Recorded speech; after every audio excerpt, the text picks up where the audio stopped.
Assalomu alaykum hurmatli ijtimoiy tarmoq foydalanuvchilari. Mana yana kanalimga sekin-sekin videolar qo'yishni boshladim.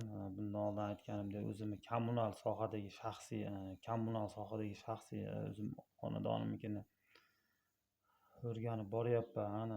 Ya'ni buni o'rganib o'zimga ma'lumot qilib, fayl papka qilib olib qo'yyapman. Chunki kommunal sohadagi hozirgi o'zgarishlarda juda ham katta narsalar bor ekan. Shunga o'zimga o'rganib qo'yyapman. Ulardan biri mana gazda o'zimga ma'lumot olib, tabiiy gazni xonadonga fayl papkaga joylab qo'yyapman. Bundan oldingi qilgan videolarimda boshqa savollarimga javob qilgandim. Yana bugungisida mana yangi bu kompyuter variantida chiqarib ham oldim. Mana bu yangi. Ya'ni men o'zim xonadonimni mana shaxsiy kommunal sohasini o'rganganimda o'zimniki bu mana o'zimni xonadonimni o'zimni shaxsiy hisob raqamimni iste'molchiman. Hisob raqamimniki.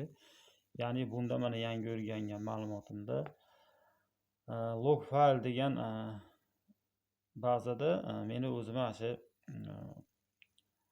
hisob ko'rsatkichimni ma'lumotlari bo'lar ekan. Ya'ni bu nimaga kerak deganda, bu log faylga meni mana hisob o'zimnikini aytyapman, shaxsiy hisob raqamimni, o'zimni shaxsiy xonadonimniki, shaxsiy hisoblagichimni aytyapman. Qaysi paytda, qaysi kuni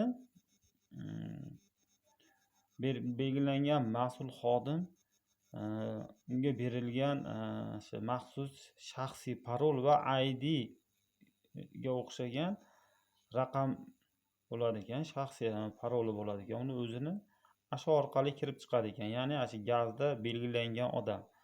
Keyin unga bemalol shu orqali uni masalan bilsangiz bo'laveradi ekan. Kim kirgan, kim chiqqan, masalan shu maxsus belgilangan gaz xodimini qaysi paytda, qaysi kuni, даже qaysi soniya, qaysi daqiqada log faylga kirib chiqqaniga ma'lumot turar ekan. Chunki u o'zini shaxsiy berilgan paroli, ID kartaga o'xshagan berilgan paroli orqali kiradi ekan.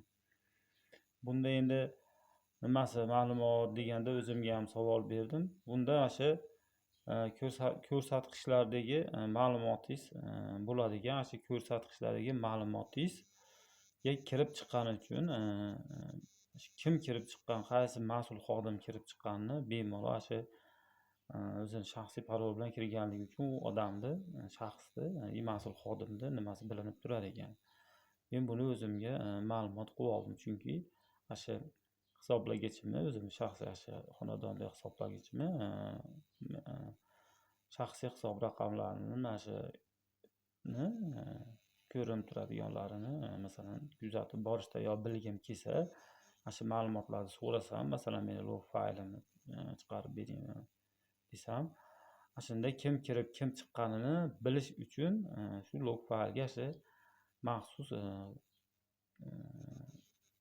parol orqali kirib chiqiladi ekan. Shu belgilangan maxsus gaz xodimini orqali keyin siz o'z ma'lumotingizni o'rgangandan keyin uni so'rab kimligini bilib olsangiz bo'laveradi ekan shu raqam orqali. Chunki bu ko'rsatkichlar ham juda muhim rol o'ynaydi ekan. Chunki bu ko'rsatkichlar eng katta biz to'lab boradigan ma'lumotlar.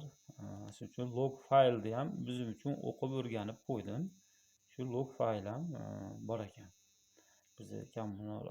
Meni o'zimni kommunal sohamga o'rganib qo'ydim. O'zim uchun ma'lumot qilib qo'ydim. Hammaga katta rahmat.